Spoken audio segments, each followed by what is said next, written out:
Assalamualaikum warahmatullahi wabarakatuh. Salam sejahtera untuk seluruh sahabat Nusantara dimanapun Anda berada.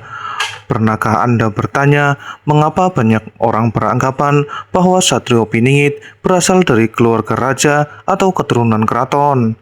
Apakah benar seorang pemimpin besar Nusantara hanya bisa lahir dari lingkungan istana? Ataukah justru ramalan-ramalan kuno memberikan petunjuk yang berbeda? Pada video kali ini, kita akan membahas sebuah pandangan yang cukup menarik, yaitu kemungkinan bahwa Satrio Piningit bukan berasal dari keraton, melainkan dari kalangan rakyat biasa. Ingat, pembahasan ini merupakan bagian dari penafsiran terhadap tradisi dan berbagai kepercayaan masyarakat Jawa, bukan fakta sejarah yang telah terbukti. Mari kita mulai. Sejak dahulu, keraton dipandang sebagai pusat pemerintahan, budaya, dan pendidikan. Raja-raja besar Nusantara lahir dari lingkungan istana.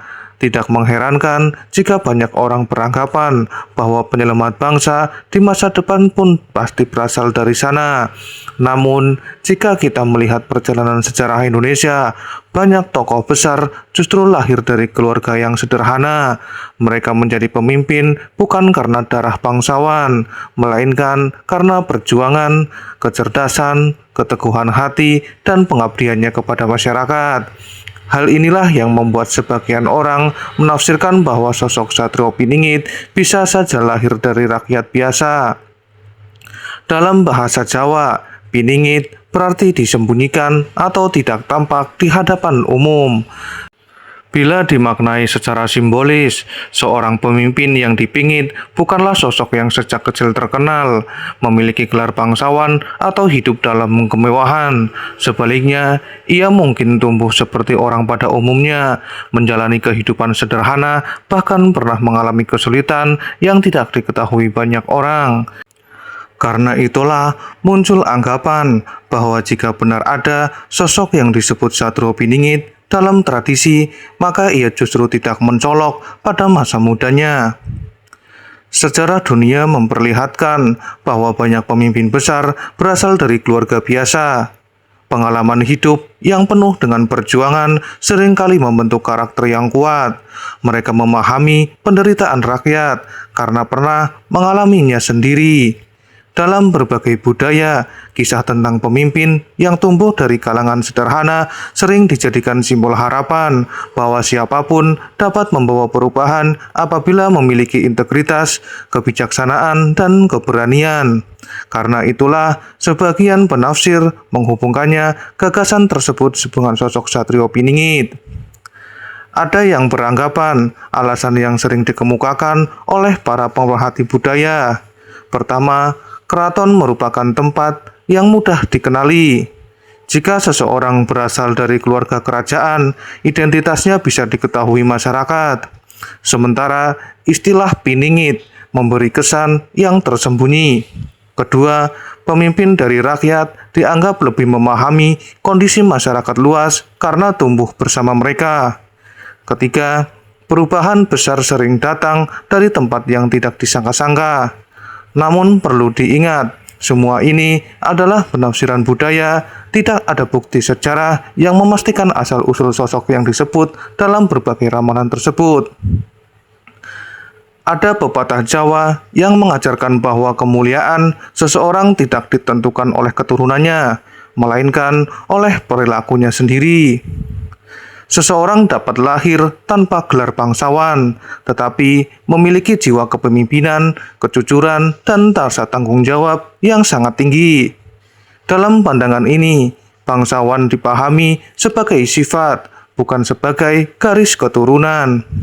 Inilah sebabnya banyak orang percaya bahwa seorang pemimpin besar tidak harus berasal dari istana.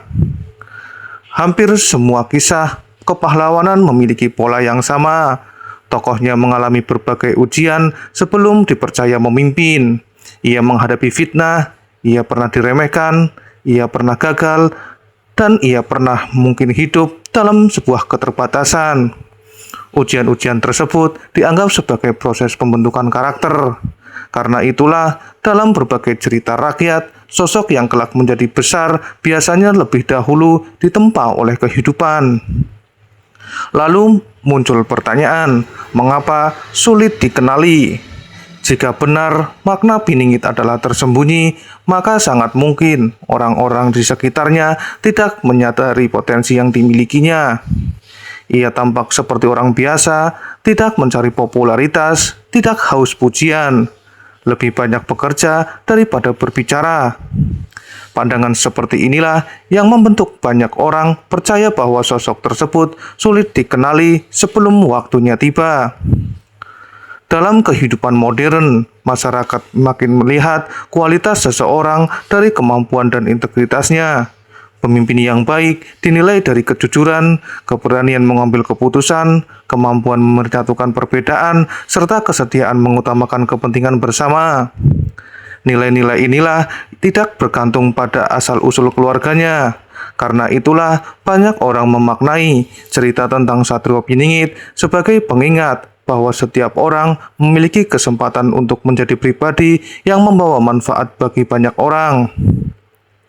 Terlepas dari apakah sosok tersebut benar-benar ada ataupun tidak, kisah tentang Satrio Piningit mengandung beberapa pesan moral. Pertama, jangan meremehkan siapapun. Kedua, kemuliaan dibangun melalui akhlak dan perjuangan. Ketiga, pemimpin yang baik lahir dari proses belajar dan pengabdian. Keempat, perubahan besar seringkali dimulai dari orang-orang yang sebelumnya tidak diperhitungkan. Pesan-pesan inilah yang tetap relevan hingga saat ini. Lalu muncul pertanyaan, mengapa tema ini terus menarik? Di tengah berbagai tantangan zaman, masyarakat selalu berharap hadirnya sosok pemimpin yang mampu membawa persatuan, keadilan, dan kesejahteraan. Harapan tersebut kemudian diwujudkan dalam berbagai cerita, simbol, dan ramalan yang diwariskan secara turun-temurun. Karena itulah, pembahasan mengenai Satrio Piningit tetap hidup dalam budaya Nusantara hingga sekarang ini. Yang terpenting adalah mengambil hikmah dari nilai-nilai yang terkandung di dalamnya, bukan mengutamakannya untuk mengklaim seseorang sebagai tokoh yang dimaksud tanpa dasar yang kuat. Sahabat satu Nusantara, apakah Satrio Piningit benar-benar bukan berasal dari keraton? Jawabannya, tidak ada bukti sejarah yang dapat memastikan hal tersebut. Yang ada adalah berbagai tafsir, keyakinan, dan cerita budaya yang berkembang di masyarakat. Bagi sebagian orang, sosok yang diyakini berasal dari rakyat biasa, bagi yang lain, asal-usulnya tetap menjadi misteri.